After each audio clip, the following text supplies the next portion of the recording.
For today, we're going to finish the topic that we started last week, and that was looking at games that are played repeatedly.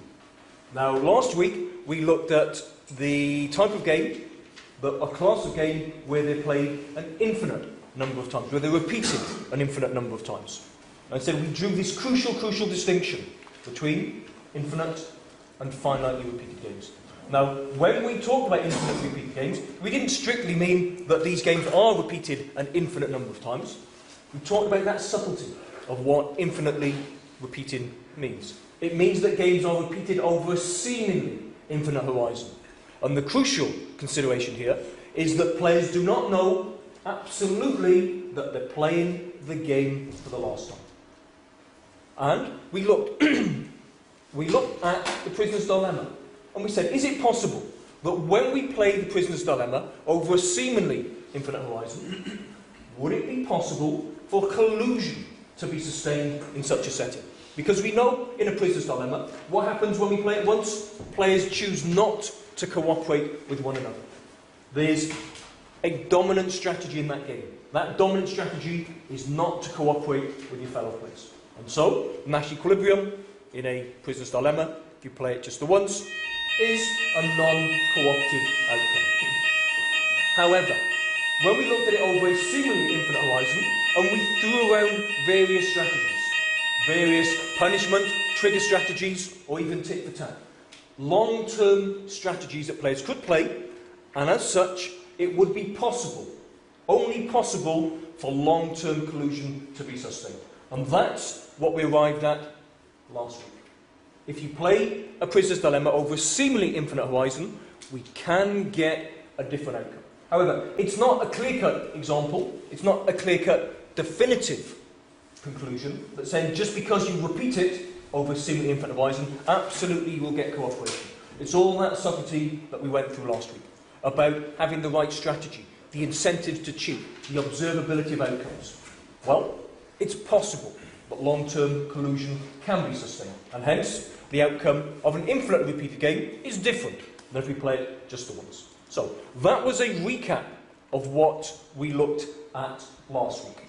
Now, to start fresh for this morning, we're now going to look at, again, repeated games, but this time we're going to look at games that are repeated a finite number of times, a definite number of times.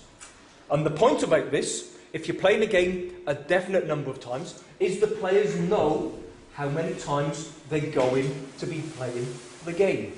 And importantly, if they know how often this game is going to be repeated, they will know for sure that there is some point that they are playing this game for the very, very last time. That there will be no future repetitions of this game. That's the important part of a finitely repeated game. So we might ask ourselves then, well, we've seen infinitely repeated games. Is it possible that if we repeat a game a very large number of times, is it possible that we could use something like a trigger strategy or tit-for-tat to sustain long-term collusion in, for example, a prisoner's dilemma? Is that possible? Well, the simple answer is no. Because as soon as we specify an endpoint in repeated games, we run into a problem that's known as the backward induction paradox.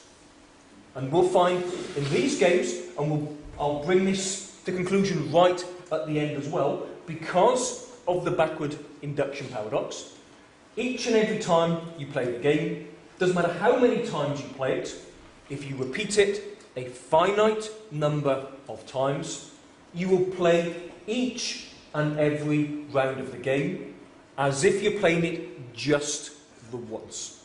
So that's the crucial distinction. So remember what I said right at the beginning of this set of lectures when we're looking at repeated games. I said there's that crucial distinction, that crucial consideration. Is it repeated infinitely or a finite number of times? Well, if you repeat it infinitely, it's possible for outcomes to change. If you repeat it a finite number of times, things won't change. You'll get exactly the same outcome. And given that I've said that, I also want you to think again about the coursework assignment. Got a prisoner's dilemma, and then I've said, what happens if you play it repeatedly? Is it possible that long-term collusion can be sustained? Well, what have we said here? You need to draw that crucial line between finite and infinitely repeated games. If you don't, you've completely missed the point of the assignment. So, that's by way of a preamble into what a finitely repeated game is. And what we'll do then, let's look at something like a prisoner's dilemma. And let's say, rather than playing the prisoner's dilemma just the once, we're going to repeat it 100 times. Okay, once, twice, 3, 4, etc. All the way consecutively up to 100 times.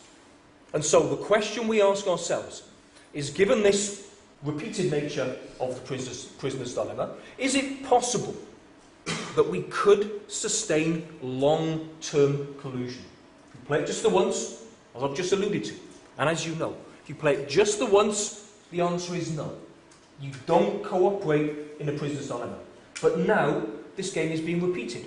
Surely, there's going to be scope to adopt a mutually supportive long-term strategy, as we saw last week, where the players don't relentlessly exploit each other.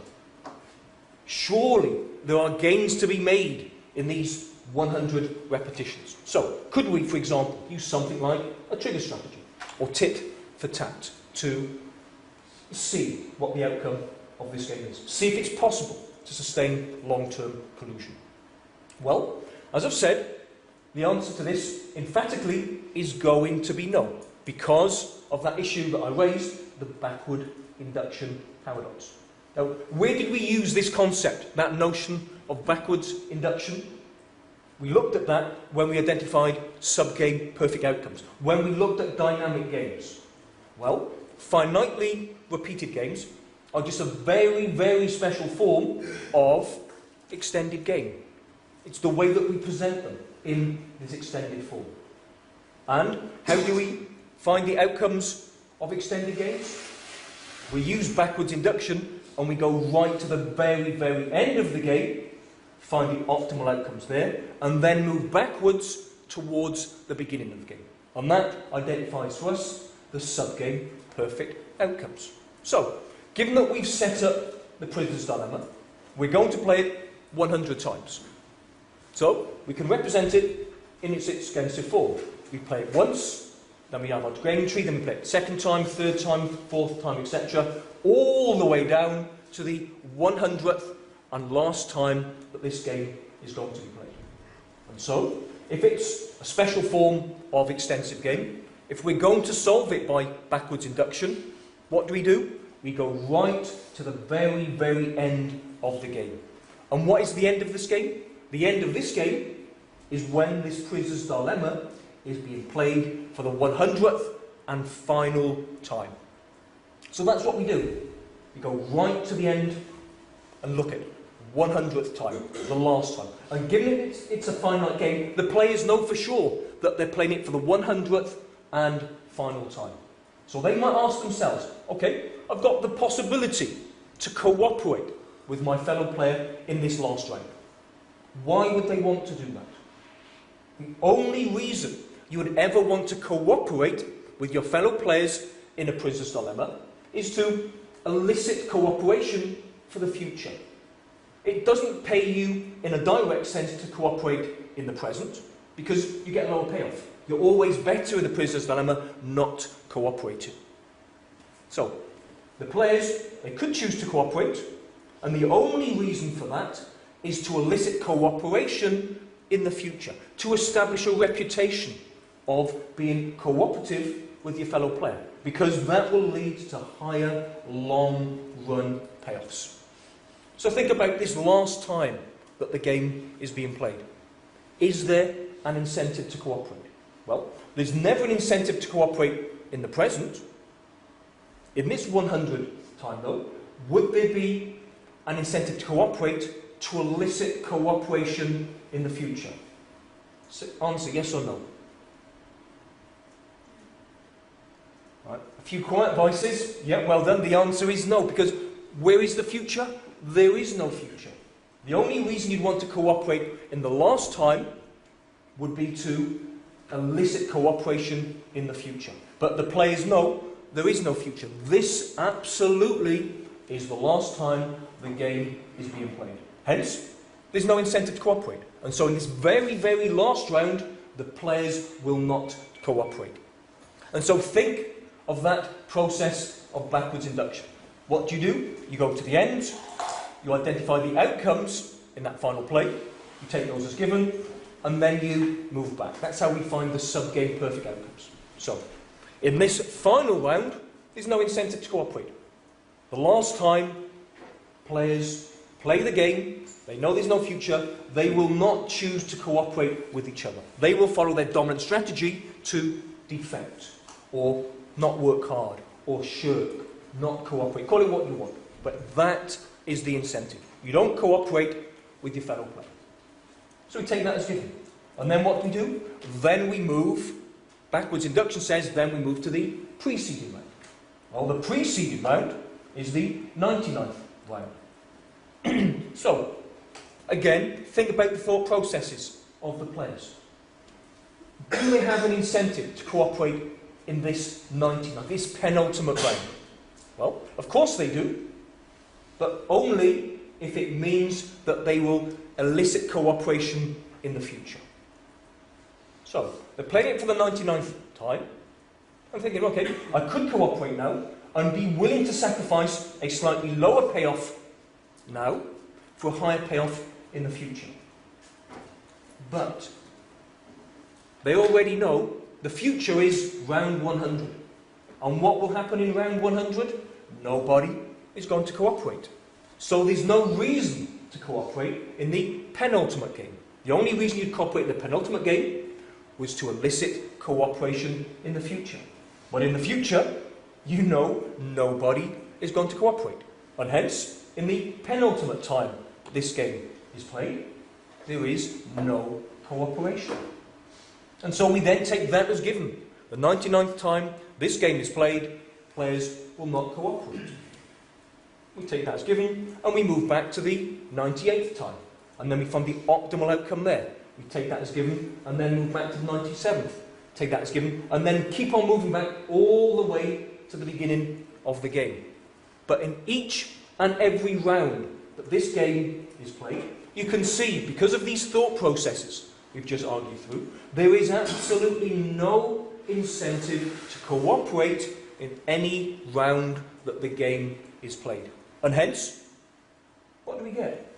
Even though we've played this prisoner's dilemma repeatedly, that we've played it 100 times, each and every time that this game is played, it's played as if it's in a single shot setting. And therefore we get that non-cooperative outcome each and every play. And so it doesn't matter how many times we repeat how many times we repeat a game. If it's repeated a finite number of times, we get this backward induction paradox. And the game collapses down, and the outcomes that we get in each and every round is the same. The same as if it was a single shot setting. Now, as I've alluded to, this is known as the backward induction paradox. Now, we're going to use this term paradox a few times in today's lecture, and we'll use it a few times as the course unfolds as well in future topics. But a paradox, remember, is an outcome that you get that you would not expect. That's what it is. Logically, you'd expect to observe something different. So what we've got here is the backwards induction paradox. It's an outcome that we get that we wouldn't expect via this process of backwards induction. So, why is this outcome here referred to as a paradox? Why is it a paradoxical finding?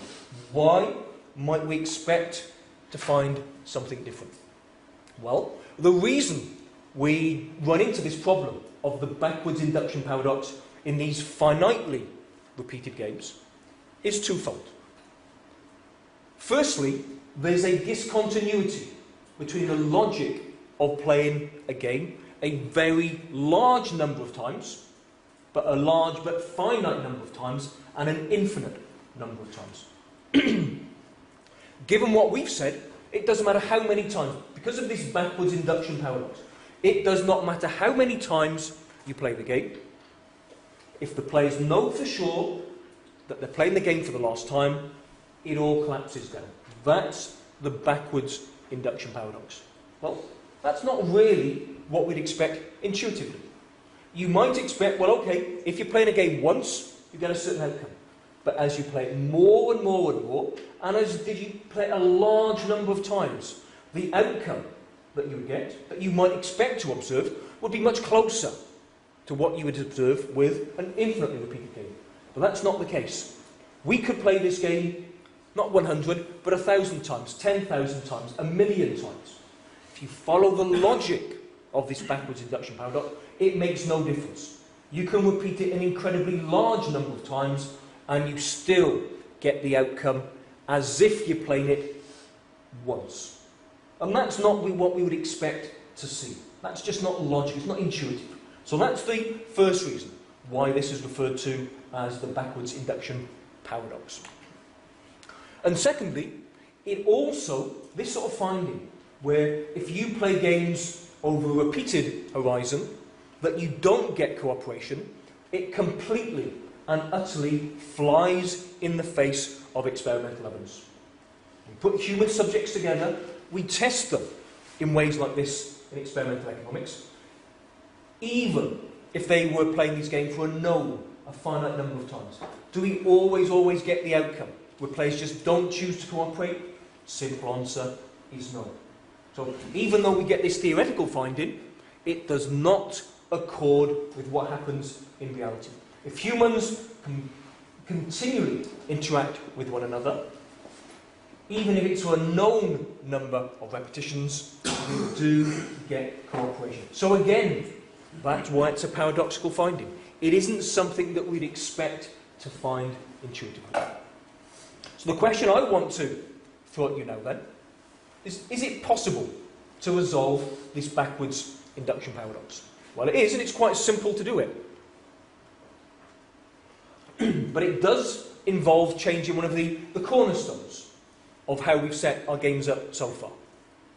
When we've looked at static games, when we've looked at dynamic games, I've always said that these games are games of perfect information. That players know perfectly, they know everything about the game. They know what the outcomes are, they know the rationality of other players. There is perfect information. But if everyone's got perfect information, they know exactly the same thing. All your fellow players know everything, and you know everything. It's common knowledge. But if we change that ever so slightly, it's possible to resolve this backwards induction paradox.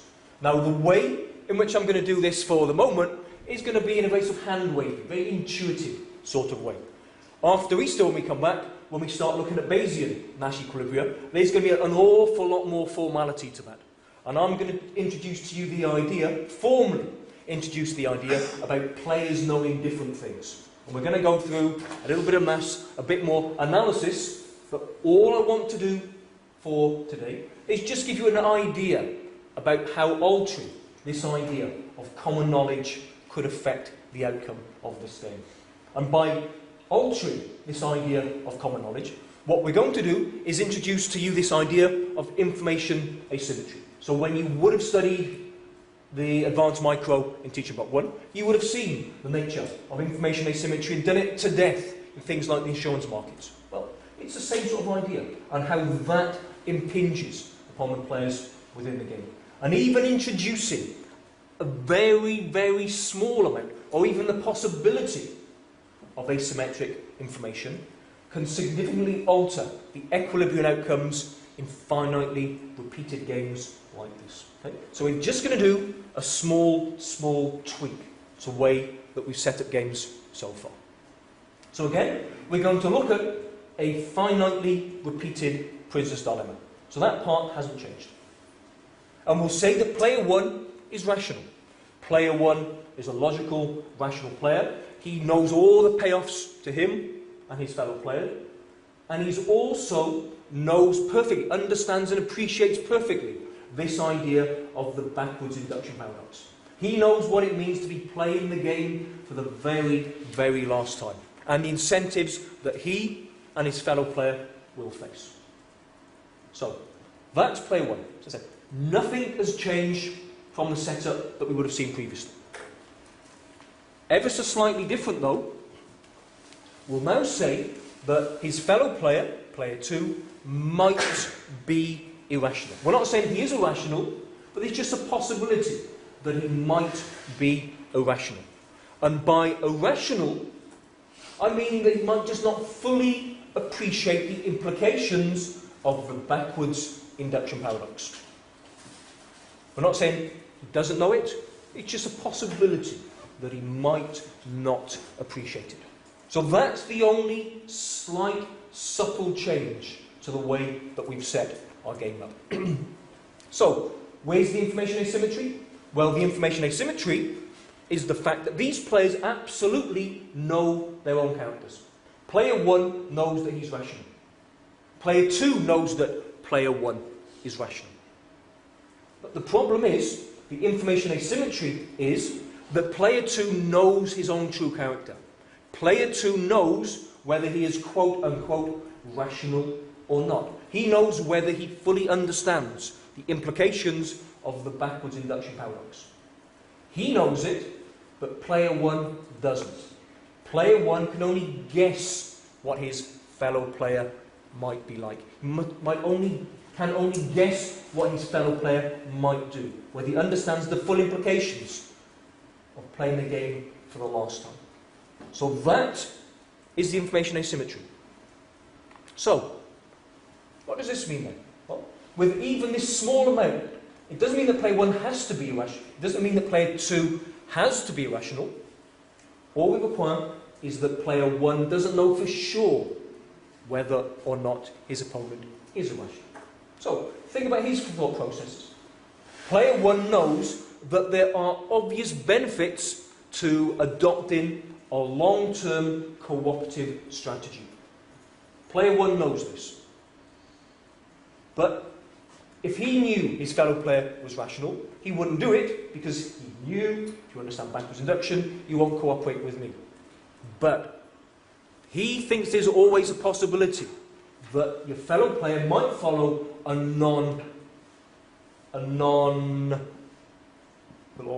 if you think that your fellow player might not always follow a non-cooperative outcome, there's a possibility of also adopting a supportive strategy if you don't know what your fellow player is going to do. And so in this sense, we could resolve the backwards induction paradox. That you're willing to cooperate with your fellow player because you think that your fellow player might not cooperate with you. Sorry for the double negative.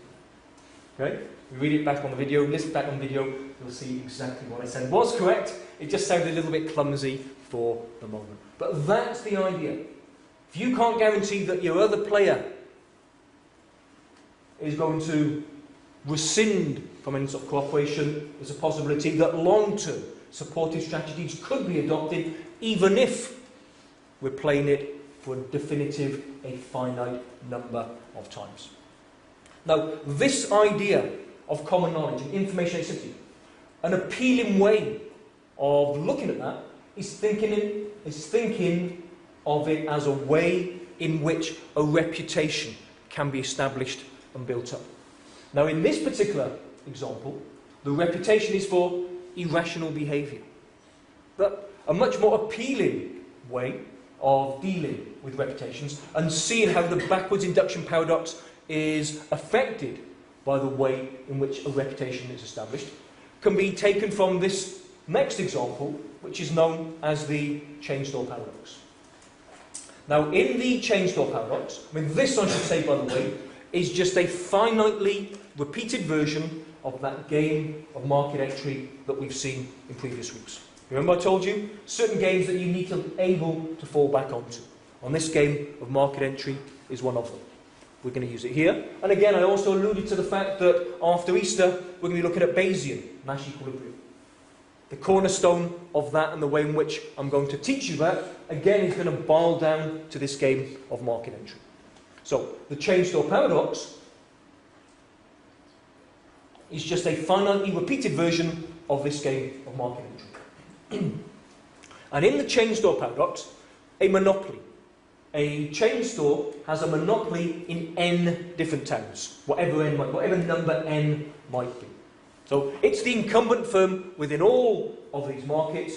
It holds a monopoly position. What now happens, though, is that there's a potential entrant. And the potential entrant is thinking about entering these markets and competing against the chain store. But it will enter these markets and compete against the chain store on a sequential basis. It will enter the first market, see what response it faces, and then move to the next market. And then it might enter that, see what response it gets, and then move on to the next town, the next town, the next town. So you see, this is just a repeated version of that game of market entry that we've seen before. If I were to throw this at you, okay, what would you expect the outcome of this game to be? We've got this game of market entry. We've got a chain store that obviously wants to protect its position.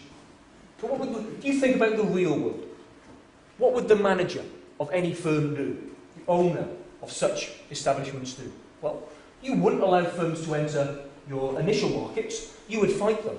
You would build a reputation for an aggressive stance. You wouldn't give them the opportunity to get a foothold early on, because they would then come in and inhibit your other markets. So the natural, the logical thing that you would expect in this outcome is for the chain store to fight early market entry.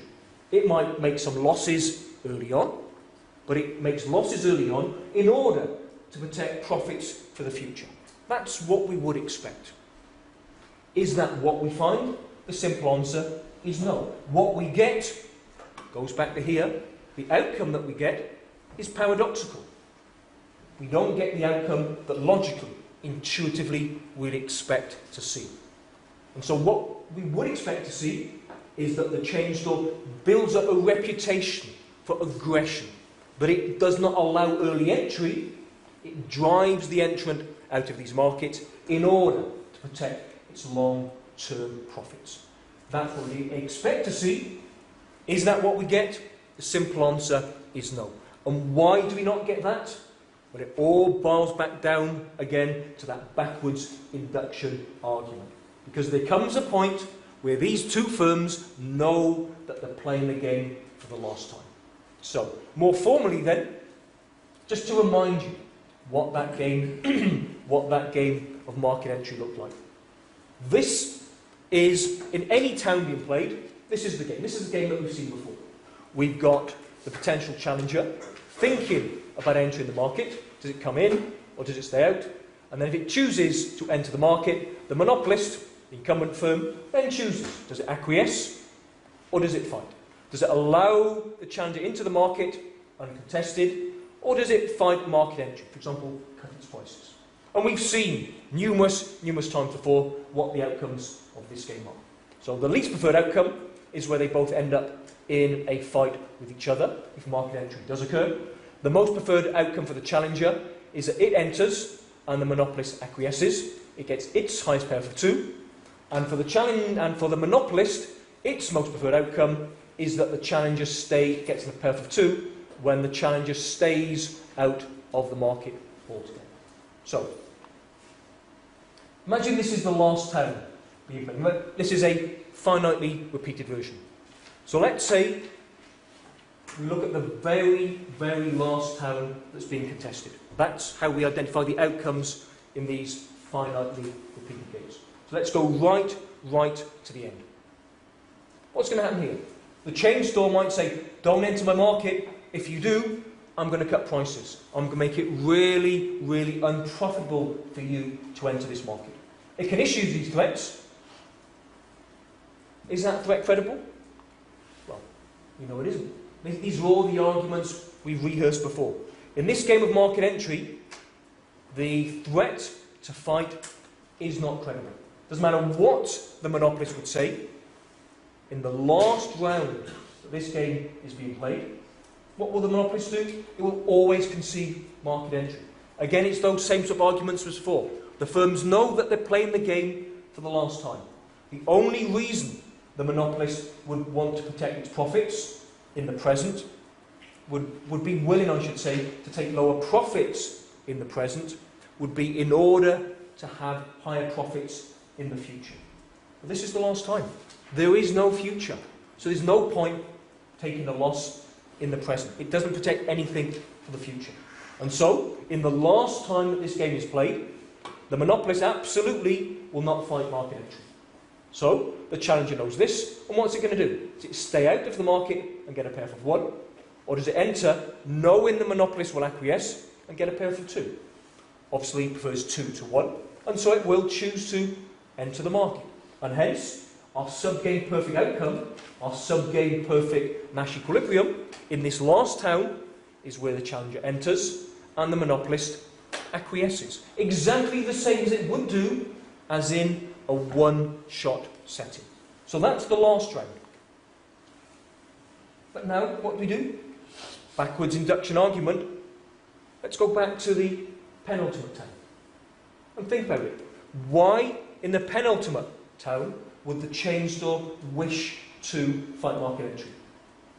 The only reason the chain store would want to fight market entry in the penultimate town is to establish a reputation for aggression. But the challenger knows, in the last town, you're not going to fight me. In the last town, you will acquiesce. It makes no sense for you to fight market entry in the last town. And knowing this, if you're not going to fight market entry in the last town, there is no reputation to be established. And if there is no reputation to be established, you won't fight market entry in the penultimate town. And so, again, we take that as given. And then we move backwards towards the beginning of the game. And it does not matter how many chain stores are owned by the monopolist, it cannot logically fight early market entry to build up a reputation for aggression. It makes no sense whatsoever. And that is the chain store paradox. It does not matter how many chain stores are owned, it will never fight market entry. It will allow the challenger into each and every market. That is the chain store paradox. But why did I introduce this example? I wanted to give you this idea of information asymmetry and how it gets over this backwards induction paradox.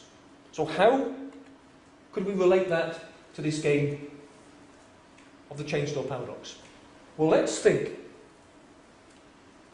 And we'll use this idea, again, about irrational play. Let's say that the chain store, there was a possibility that the chain store would follow an irrational strategy.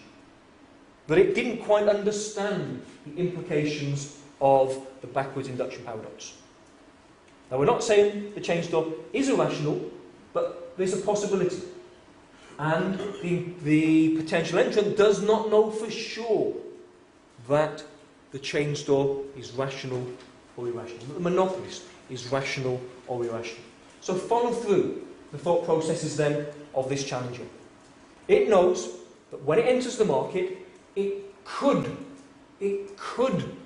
be met by the possibility of an aggressive response. That the chain store might just act irrationally. That the chain store might just fight its market entry. And this possibility that it might adopt such an irrational response could be enough to deter the challenger from entering the market in the first place. And if we get that, we then get a resolution of this chain store paradox. Because this information asymmetry, this idea here of building up a reputation for irrational behaviour, has led to a different outcome. And hence, that information asymmetry, that relaxation of that idea of common knowledge leads to a new outcome. And hence, we've resolved not just the backwards induction paradox, but also the chain store paradox. Now that last example there is interesting. And the reason it's interesting, because it leads us quite neatly into the last thing that we're going to do for this particular topic. And that is revisiting this idea of threats, commitments, reputations. Now in the chain store paradox, a reputation is established here. A threat has been made. The chain store has said, if you enter the market, I will fight you. Now in the normal context, and we've seen before, is that a credible threat? No. That commitment just doesn't have any credibility. But if there's the possibility that this chain store might behave in an irrational sense, you can then see how that threat, that commitment to fight market entry, suddenly becomes more credible. And as such then, it means that the outcome of the game can change. Our sub-game perfect outcome can change. And that's what I want to do for the last part of this topic, is just revisit this idea of what makes a threat or commitment credible. Now we've already touched upon this in previous lectures, and I introduced you to the idea of burning bridges, and I introduced you to the idea of supply contracts, and how such measures could alter the outcomes of these games. Well, what I want to do now is just give you an 8-point plan of how various aspects can make a threat or commitment credible. I'm going to use this as a way to give you much more examples and tease out some of the things that we've also touched upon before. So, this is the important part. That why do players issue a threat? The whole point about a threat is to alter the outcome of a game. But you can only alter the outcome of the game if that threat is credible. It's a commitment to do something. In the chain store paradox, if you enter, I'm going to fight. That will only affect the outcome of the game, alter the outcome of the game, invariably to the benefit of the player, if that commitment or that threat is credible. So there's no point issuing threats if they're not credible. It doesn't do anything. It doesn't alter the outcome. So it's this point here that we're going to pick up on. What makes a threat credible? Anyone can issue a threat. Anyone can make a commitment. What makes it credible? So I'll give you, as I said, an 8-point plan. I'm not going to list these 8 points here. We're just going to go through them in order. But there are going to be 8 of them. And the first one is this idea that we just touched upon in the chain store paradox. And it's that idea of unpredictability. Because if you are unpredictable, if you behave in an unpredictable way, that's a very good, a very effective way of making a threat or any commitment that you make more credible. Now in the chain store paradox, we said that this idea of acting unpredictably to establish that reputation for irrational or unpredictable behaviour. And we said it altered the outcome of the game. And I did use that term, irrational. Well, again, we might want to question that use of the word irrational. We said the chain store might adopt an irrational rule of fighting or market entry. Well, if it does adopt that irrational rule, what did it do? It moved the outcome of the game in benefit of itself. So again, we might question the use of the word irrational. Rather, it's just a very effective strategy. So, picking up on this idea then, I want to give you, of behaving unpredictably, I want to give you another example. And this example, this game I'm going to describe for you, it's a very, very simple game, it's a card game, but it's a very simple game called Grenade.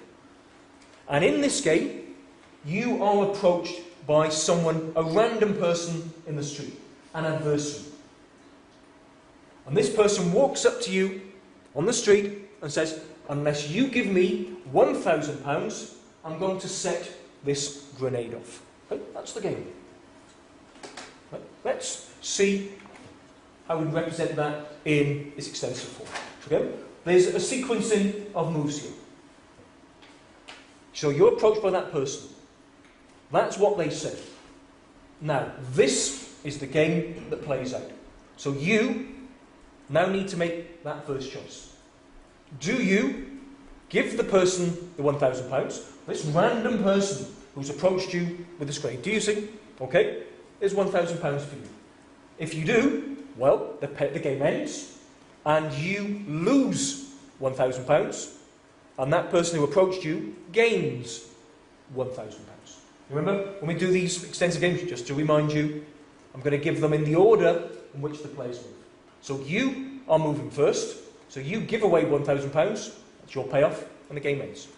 Your opponent, your adversary, gains £1,000, that's plus £1,000, and again, the game ends. So that's one possible terminal history, where you give that person the money, where you respond to their threat, where you think this threat is credible, and so you pay up the money.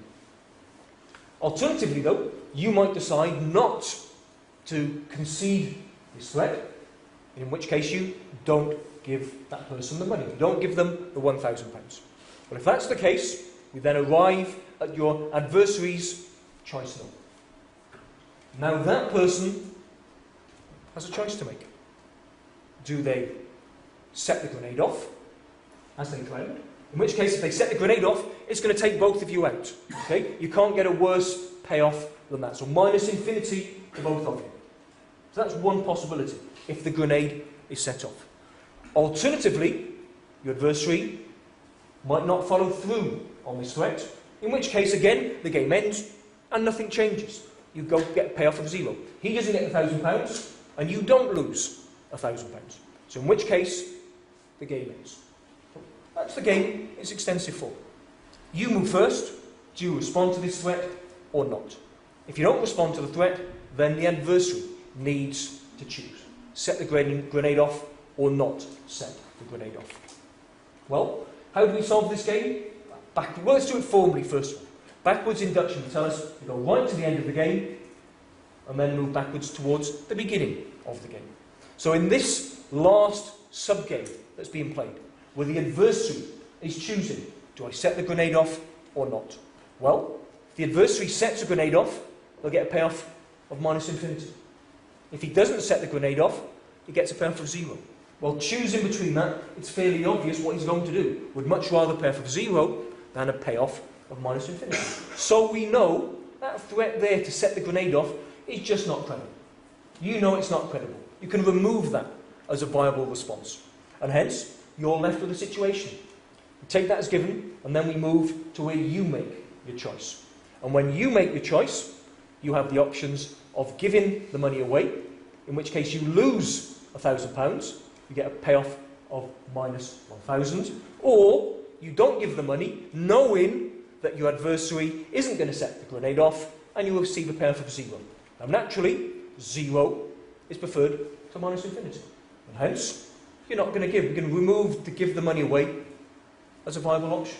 And so, the sub-game perfect Nash equilibrium of this game is where you don't give the money, and your adversary does not set the grenade off. Now, we've argued through this, we've worked through this in a very, very formal setting. And we've identified the sub-game perfect outcome, the sub-game perfect Nash equilibrium. But did I really, really need to do that? If you look at this game, if someone approaches you in the street and they threaten to set a grenade off for £1,000, that's just not credible. Who in their right mind would do that? But that's the whole point about it. Who in their right mind? Let's say that this person who approached you had a reputation for unpredictable behaviour, had a reputation for being a little bit crazy, had that look in his eyes, and he approached you, said, unless you give me £1,000, I'm going to set this off. That person had a reputation for behaving in an unpredictable way. Could you absolutely guarantee that if you didn't give the £1,000, he wouldn't follow through on his action? So if that's the case then, if you categorically cannot remove that possibility, that person is going to set the grenade off. Then you've got to think, well, do I want to give the £1,000 and lose it? Or do I want to risk the chance that actually he will set the grenade off and get a payoff of minus infinity? So in that sense, you can see, if this person behaves in a sane, rational way, if you know that your fellow player is sane or rational, or behave in a predictable way, there's an absolute guaranteed outcome of this game. But if this person behaves in the past has behaved unpredictably, if you can't guarantee that they are truly rational, it's just possible that you think this threat would be credible. And hence, behaving in an unpredictable way does what? It alters the sub-game perfect outcome of this game. Now, I say it here, but I won't tease this out in all of the other examples, but what I really, really want you to take from these is behaving in a certain way, adopting one of these 8 traits that we're going to talk through, alters the outcome of the game. If you don't behave in an unpredictable way, what was the outcome of this game?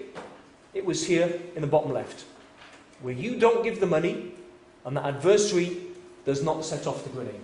That is what the outcome was. The only reason that someone would want to issue a threat is to change the outcome. And that, the threat here, and behaving in an unpredictable manner, all relates not to you, but to the adversary. The adversary is the one who makes that threat, that commitment to set the grenade off. If he doesn't behave unpredictably, he gets a payoff of 0. How does he work this game in his advantage? By building up a reputation for unpredictable behaviour. And with that reputation for unpredictable behaviour, in the same way as we saw with the chain store paradox, it moves the outcome in your adversary's favour. Rather than getting a payoff of 0, he now gets a payoff of 1,000. But the only way he can do that is by making his threat credible. And the only way that can be done if he has this reputation for behaving unpredictably. Second point I want to look at is the use of contracts. And we've already seen how contracts can be used to make a threat or commitment more credible. 2 examples that we've seen. One is this idea of long-term binding supply contracts. Remember from a previous lecture when we talked about that threshers versus odd bins example, how the outcome of the game could be changed. However, let's take another example. And this other example, let's say that you are a house owner, and you've employed a builder. And you've employed the builder to do renovations or new work on your house. Now, what would happen if you paid all the money up front to that builder? You gave the money to the builder, and he would issue a commitment to you. Yeah, you give me the money, and I guarantee, I promise you, that I will complete the work. I'll do it to the very, very highest standard. I'll complete it on time. But you need to give me the money up front, first of all. Now, given that the builder's got the money, the question that you need to ask yourself is how credible is that commitment? Will it be honoured?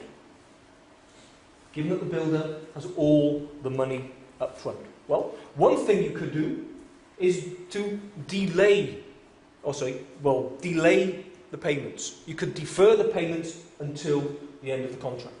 But the builder might say, well, that's it. I need the money up front. I need to employ people. I need to buy the materials. You need to pay me up front. So, that's one possible. Maybe you could defer the payments. But if the builder definitely wants the money up front, what can you do? Well, that's where the idea of contracts come in.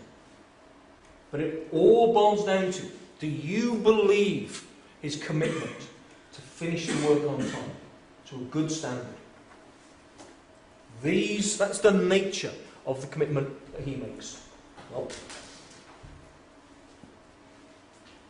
if you have a contract drawn up, if you have a formal contract drawn up, that instantly makes that commitment by the builder more credible. He's much more likely to honour his commitment. Because if he doesn't honour that commitment to complete the work on time to a good standard, the contract could be set up such that there are penalty clauses in there. But he will have to pay you money if it's not to a good standard, if it's not completed on time. And often that's what happens in the building industry. But money is paid up front. But then contracts are in place. Penalty clauses are in place within these contracts to make sure that the commitment is honoured, to make sure that the commitment is credible. So that's one way in which, or it's another way, I should say, in which contracts can make a commitment more credible. What I also want to do, though, is give you another idea of how contracts are used in a business setting to make a commitment more credible. And the way in which I'll explain this is to do with the leasing contracts, which are used predominantly by firms engaged in the provision of consumer durable goods. Often they don't sell their goods directly to their customers, but rather they lease them. And what I want to do in this example is just make you think why such firms are using long-term leasing contracts. Why are they doing this? Well, let's take the example of IBM. And IBM will do exactly this. It will be providing predominantly to industry customers things such as hardware and mainframes. But its main mode of supplying these to its customers isn't to sell them directly, but rather it will lease them. It will lease equipment to firms. Now, if you ask any company like IBM why it does that, why do you offer these leasing contracts to your customers? They will come back with three usual responses. It's all for the benefit of the customer. Firstly, it insulates them from the risk of obsolescence. If you're a firm, you buy IT equipment, in 18 months' time, in 2 years' time, it's out of date. It doesn't do what you need it to do. It becomes obsolete very, very quickly. But if you've got a leasing contract, you can just renew it. It won't become out of date. We'll replace it with newer hardware. So that will be one reason that they'll say that they offer firms these leasing contracts. They'll also say that it provides flexibility. A firm, the nature of its business environment, can easily change very, very quickly. And so, if you don't buy the equipment, if you lease it, if your needs change, it can be easily exchanged or upgraded or downgraded. So, it therefore, secondly, provides flexibility for its customers when needs changed. It will also, though, it commits firms such as IBM to maintaining that equipment.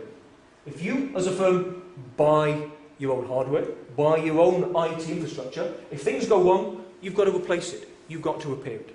Well, if you've got equipment on a leasing contract, if something goes wrong, the leaser will then come in and repair it for you. So for all of these reasons, that's why these firms will say they offer these leasing contracts. It's all for the benefit of the customer.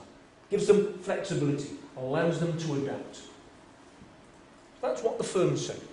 Now, what I want you to do, though, is think how a company like IBM, how its pricing strategy would change, would differ if rather than predominantly leasing its equipment to firms, rather it sold it directly. Right? It doesn't offer any leases whatsoever. If firms want this IT infrastructure, these servers, it needs to go to IBM and buy it directly. How would the pricing strategy differ? Well, initially, when new equipment is produced, the latest technology, there will be people out there, firms out there, who absolutely want to buy this.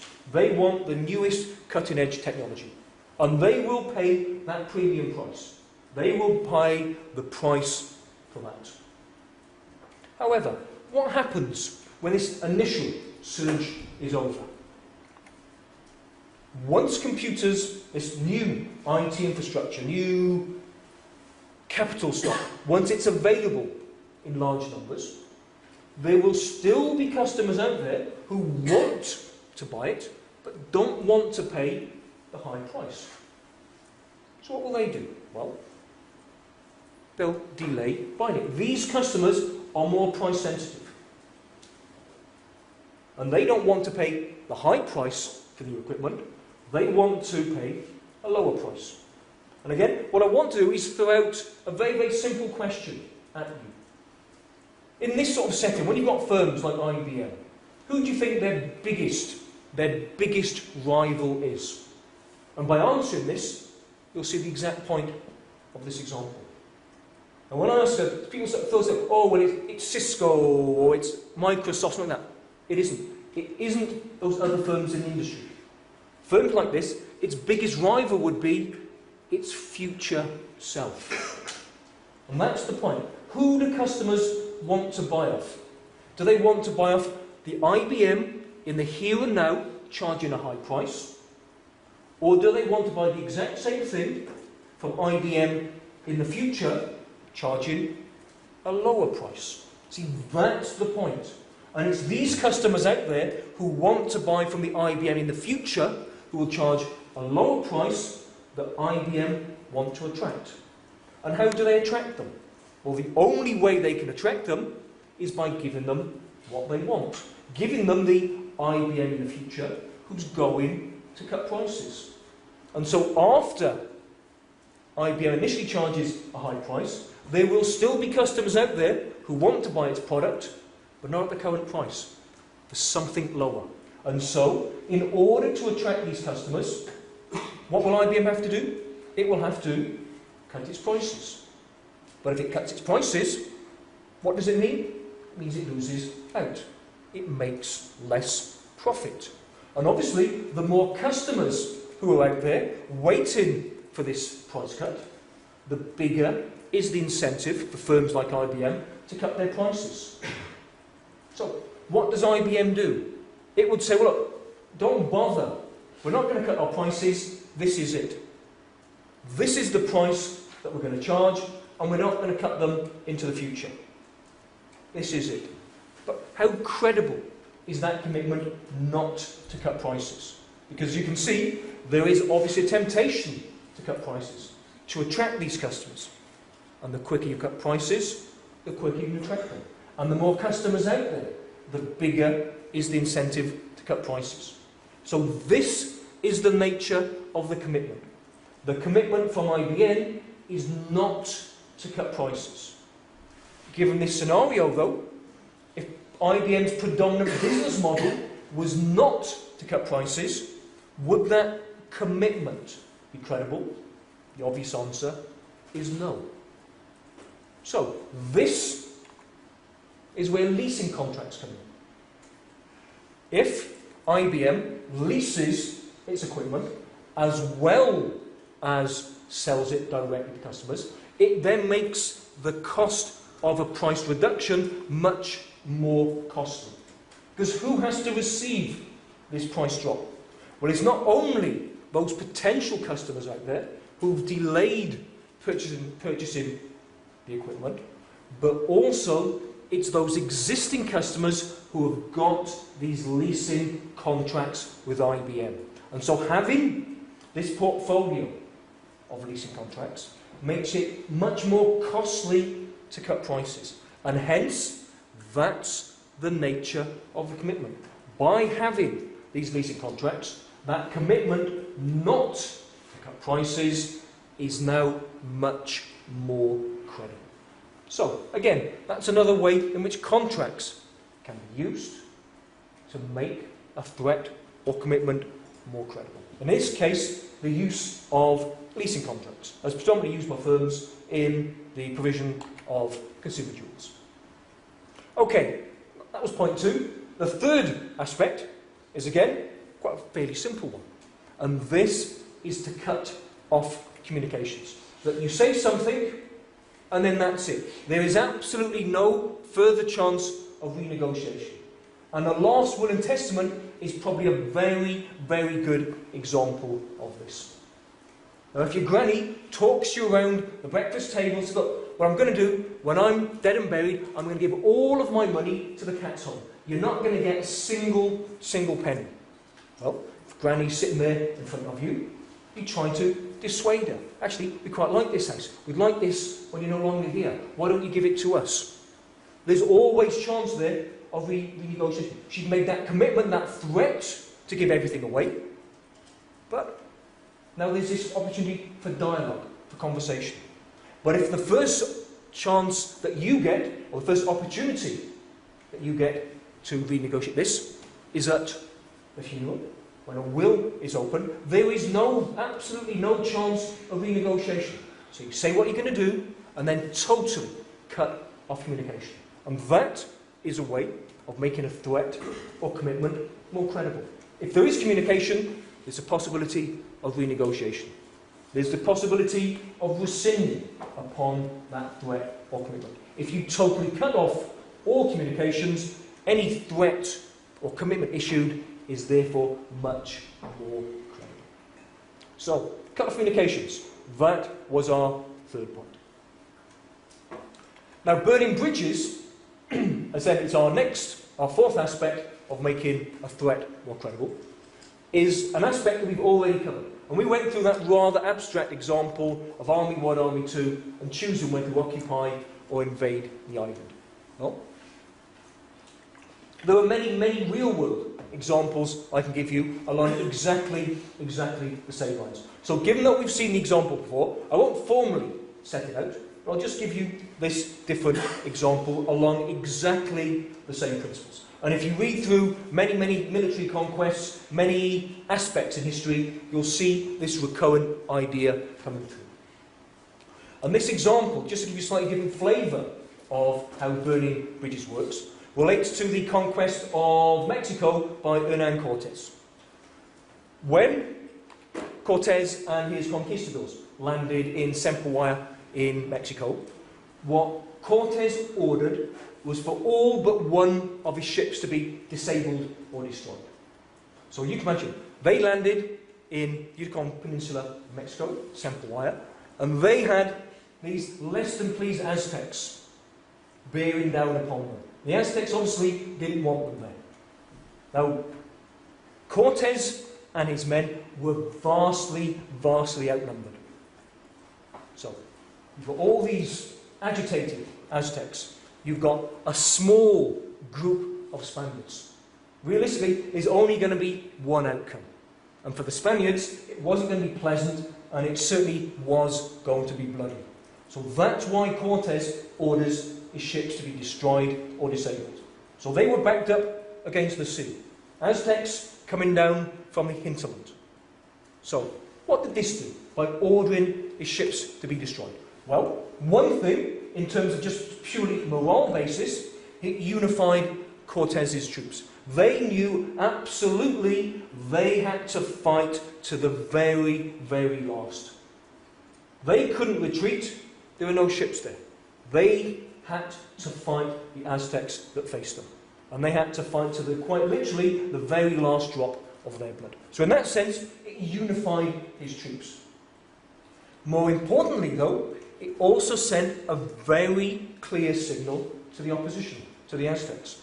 They knew that the enemy they were about to face had no option but to fight. Absolutely, they were not going to retreat. The Aztecs themselves, though, didn't need to fight. They knew if they attacked, they would be met by a very, very determined foe. Whereas they had the opportunity to just retreat back, not to attack, to retreat back into the hinterland. And that is exactly what they did. So in this sense, where's the threat? Where's the commitment?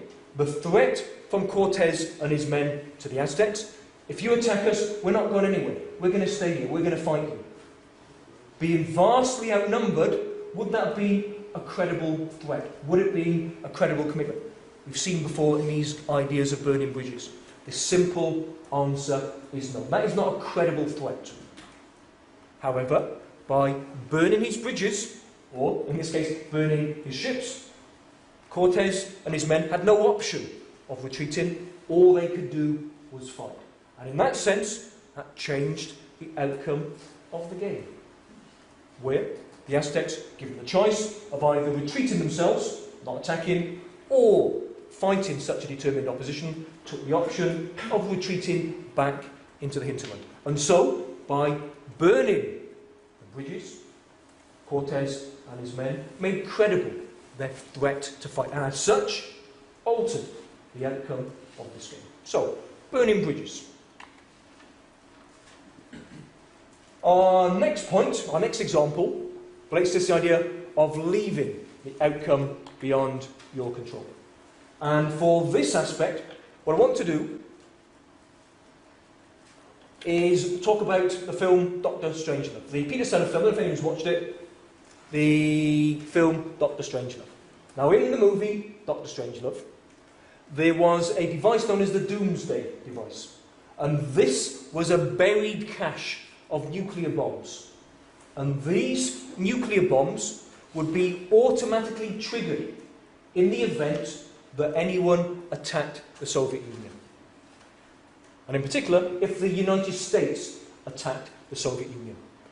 And the effect of detonating the Doomsday device would be to eliminate enough radiation into the atmosphere to totally wipe out all life on Earth. So that is the Doomsday device. So, let's think then about the situation facing the leaders of the United States and the Soviet Union. So, we start off here, and the United States have got the option. Do they attack the Soviet Union, or do they not attack? Well, if they choose not to attack, nothing changes, and the game ends, and they both the US and the Soviet Union, get a payoff of 0. That's if they don't attack. If they do attack the Soviet Union, then the Soviet Union has a choice to make. Does it respond, or does it not respond? Well, if it responded, i.e. if it detonated the Doomsday device, emitted all of its radiation into the atmosphere, everyone would lose out. The world would. So there you go. Payoffs of -infinity to both the Soviet Union and the United States.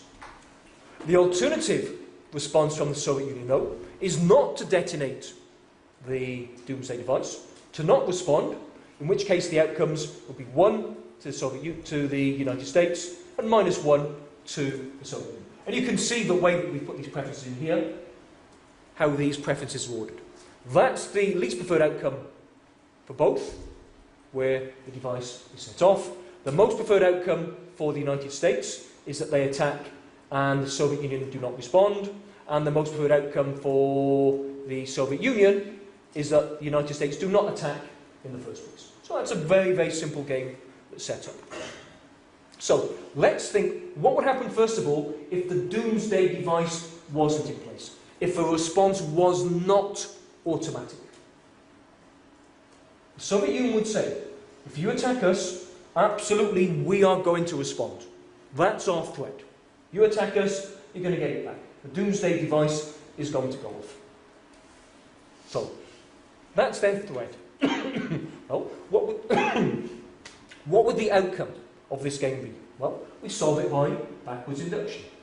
And so in this last round of games being played, where the Soviet Union is making its choice, if it did have a choice of responding or not responding, what would it do?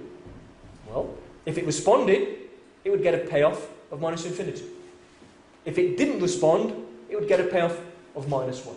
Now, neither of those is particularly good, but it would rather -1 as opposed to -infinity. And so that threat to detonate the Doomsday device, that threat to respond, is not credible. And so, the Soviet Union would never respond. And we take that as given. If attacked, the Soviet Union is obviously not going to respond. And then we move round to the preceding set of games. And that's where the United States makes its choice.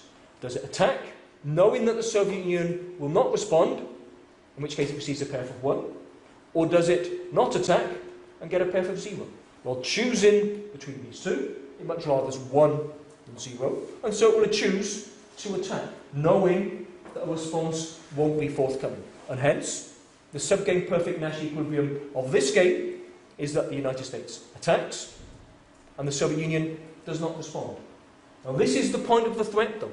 Was that threat by the Soviet Union credible? No. Did it achieve what it wanted to do? No. Because was the threat, commitment to respond, to fight, is not credible. So that then takes us to this point here. How do we make it credible? Well, you leave the outcome beyond your control. That's the whole point about the doomsday device. It would be triggered automatically. There is no choosing, do we respond or not respond. The response is automatic. And so, that option of not responding is taken out of the equation. And therefore, the United States thinks, well, what do I do? Do I not attack and get a payoff of 0? Or do I attack, knowing that a response will be automatic, and get a payoff of infinity, of minus infinity? Well, it's that latter one which it isn't going to do. It looks at attacking or not attacking, and then it chooses to not attack. Preferred 0 to minus infinity. And this is what makes the doomsday device such an effective deterrent. Because it makes an act of aggression from the United States absolutely tantamount to suicide. If you attack, there's an absolute automatic response. There's no thinking, it's no choosing, that is what's going to happen. And hence, by leaving the outcome beyond your control, what's happened here? What have the Soviet Union done? Without a response being automatic, without leaving the outcome beyond their control, they will be attacked. Because they've got the choice of not responding. And their threat to respond isn't credible. But with the doomsday device in place, the outcome, the subgame perfect Nash equilibrium of the game is changed. And if you haven't seen the movie, I don't want to give anything away, but actually what does happen in the movie is that the United States do attack. And the reason is someone went away for the weekend and they switched it off and they forgot to turn it back on. But there you go. But if you're going to go on Netflix for the weekend, I've probably ruined the punchline for you. But you can see, leaving the outcome beyond your control changes the outcome of the game. It makes that threat to respond credible. Without the doomsday device, that threat isn't credible. Okay, next point then is the idea of moving in steps. And this is a way to make a threat or commitment more credible. And it's quite simple. It's a very, very intuitive idea. That it's more difficult to trust people when the stakes are high. You can trust people if there's only something small at stake.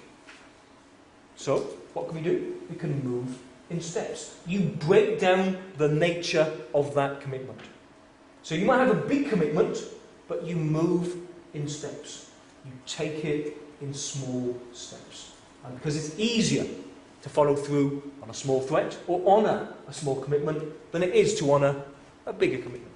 And I'll give you an example. Let's go back to one of the examples we saw previously about a homeowner having work done on his house. But we're going to look at both sides of this argument now. You've got a homeowner and a building contractor who are mutually suspicious of each other. They don't trust each other. So the homeowner thinks, well, if I pay all the money up front, the builder has promised me that he's going to do everything that he needs to do. But I've got this sneaky suspicion. He's going to take my money and just disappear with it. So that is his side. Now the builder also has suspicions. He thinks that he'll do all of this work, complete all of this work, invest his money, his materials in doing the job, and the homeowner will turn around and refuse to pay. See? They're both mutually suspicious of each other. Now, the homeowner gives a commitment to the builder. If you do all of this work, I promise I'll pay you all of the money. Well, that's a big commitment from the homeowner, to pay all of the money. The builder gives a commitment to the homeowner. If you pay me all the money up front, I promise I'll do everything that I need to do.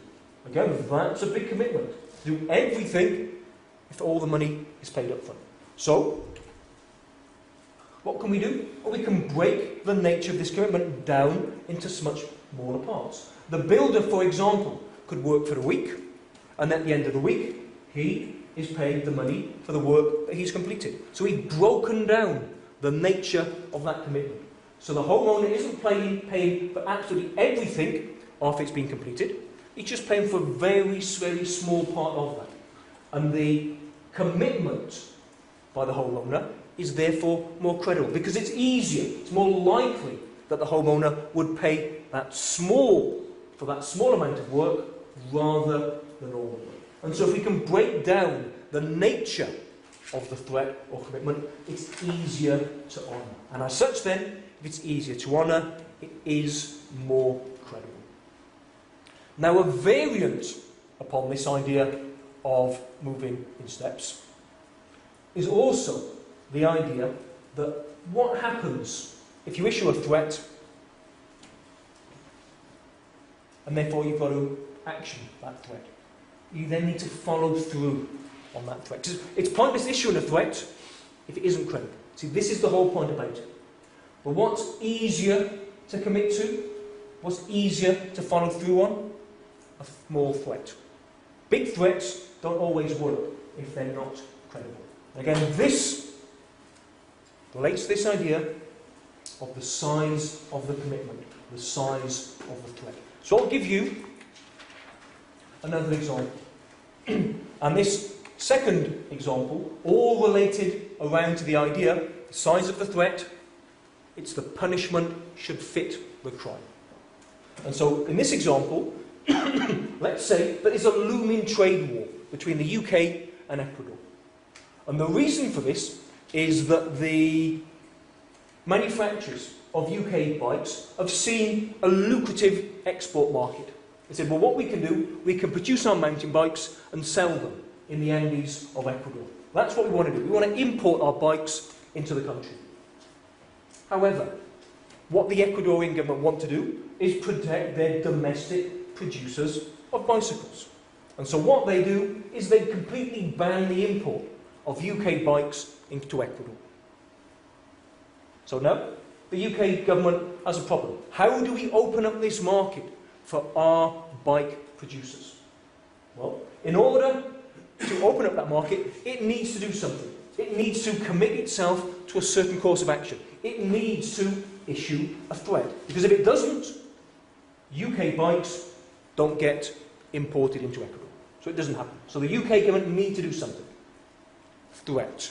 Okay? Let's think of two possible scenarios, two possible threats that the UK government could issue.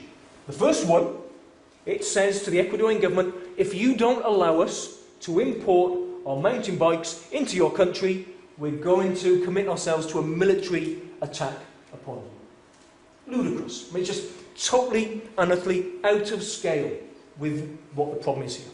So, that might be a threat. Is it credible? Of course it isn't. The Ecuadorian government would step back and laugh. You say that, of course you're not going to attack us just because you don't allow you to send your mountain bikes into our country. So obviously that is totally out of keeping with the scale of the problem. And as such then, it would be a very, very ineffective threat. It would not be credible. Alternatively though, let's say that the UK government said, well, if you don't allow us to import, maybe we're going down the Donald Trump route now, if you don't allow us to import or export our mountain bikes into your country, what we'll do is we'll ban the import of Ecuadorian bananas into the UK. And that in itself is a much more credible threat. And it's a threat in keeping with the scale of the problem. And as such then, it's much more likely to be effective. And in particular, if you think about the nature of these threats, is that the sort of threat that would be followed through on? Absolutely. But we've also mentioned this idea as well about building up reputations. So if the UK government issues a threat and never followed through on it, what happens? No one believes threats that are issued in the future. In this sense though, if the UK government threatened to ban the import of bananas, It could easily do this if its threat wasn't effective. Sorry, it could easily do this if its threat wasn't believed and it didn't change the situation. And in terms of that repeated context, by following through on the threat this time, it also means that any threat issued in the future would also be much more effective. And in terms of global politics, you might think about going, again, in terms of hostages, what's always been the stance of the Israeli government? If you take hostages, we don't negotiate, we don't pay ransoms. That is it. It's why very, very few terrorist groups actually abduct Israeli citizens. Because there's no point, because the Israeli government have got this mantra: we don't negotiate with terrorists. And if that's your reputation, again, you can see it coming through there.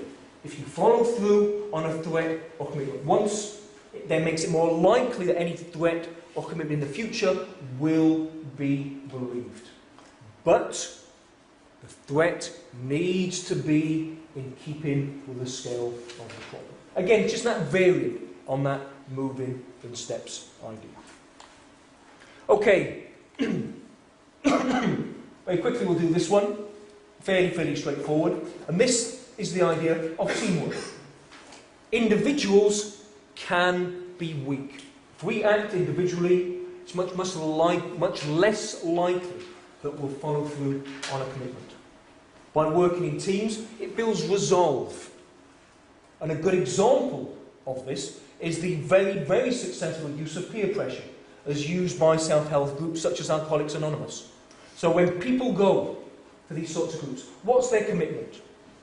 The commitment is, I'm going to give up drinking. I'm not going to touch the booze anymore. That's the commitment. When someone gives that on their own, as an individual, it's much less effective. When you give it as part of a group, what happens? Well, it's that idea of peer pressure. And if you don't follow through on that commitment, not only do you let yourself down, but you let down all of the other people within that group. So, any threat issued is much more likely, or commitment issued, is much more likely to be adhered to as part of a team.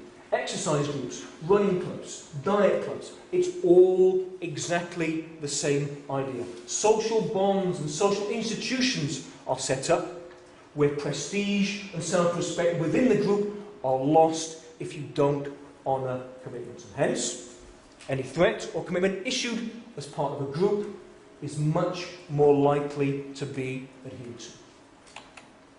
Okay, last point then, and this is the use of mandate. This is point 8. This is the use of mandated negotiating agents. Now, for the moment, don't worry if you don't know exactly what I'm alluding to when I say a mandated negotiating agent. We'll come on to that in a moment. So, let's take an example, very simple but abstract example. Let's say a worker and an employer are engaged in negotiations. And they're engaged in wage negotiations. And the worker has gone directly to his employer. He says, look, I want more money. I want you to increase my salary by 5%. And if you don't increase my salary by that said 5%, I'm going on strike. I'm going to walk out these doors, down my tools, walk out the door, and that is it. That's my threat. You need to give me 5%. I'm not going to accept a penny more. Okay? That's what you say. The employer will always believe, though, that he's got the possibility to renegotiate. So, okay, yeah, you've given me the ultimatum. You've made that threat that you will go on strike if you do not get 5%. But the employer will believe that he's always got the opportunity to renegotiate. Yeah, you say 5%, but maybe I'll offer you 3%. See if you'll accept that. He'll always believe that there's a possibility. That threat to go on strike unless you get that 5% is not credible. He'll believe, negotiating with you, person to person, that he's got a chance to bring that figure down. And hence, your threat to go on strike if you don't get your 5% isn't credible. But let's say that this wage negotiation isn't between you individually and the employer, but rather the person who goes in and gives this threat is a union official.